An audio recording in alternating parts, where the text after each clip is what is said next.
Following the absence of news from the Burma front, grave news of further Japanese success has now been announced. The arrival of film naturally takes some time, and Alec Tozer's pictures, which have just got here, show scenes of general activity in the Movietone area. This was after the evacuation of Movietone, but before we retired from the line of the Salween River. British, Indian and Burmese troops were resisting here, fighting a rearguard action against heavy odds.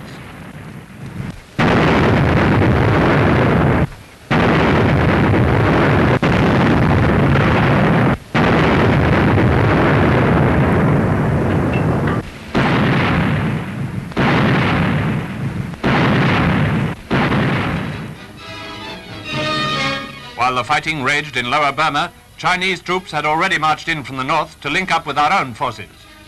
Along the winding passes through the mist-covered mountain forests, columns of Chiang Kai-shek's men marched on their way to fight their enemy. The same enemy China's been fighting for years, but on a new front.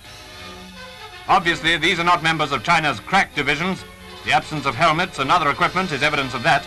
But they are excellent soldiers, able and determined to hit the Japanese hard.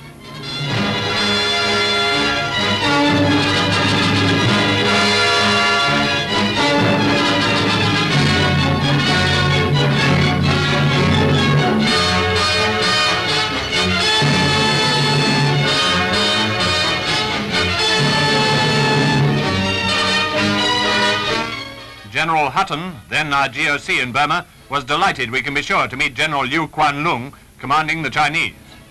Delighted at this junction between the two allied forces. All loyal Burmese, too, must have been glad to see the Chinese come in. In the villages, trade, anyway, promptly enjoyed a small boom.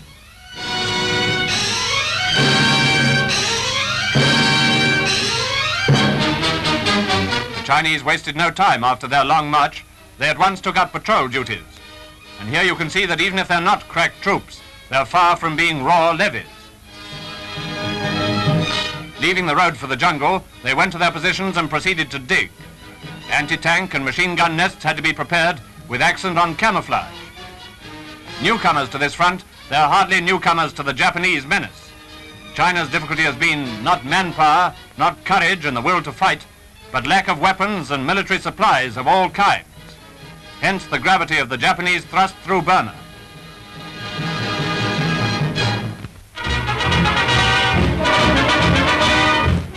The United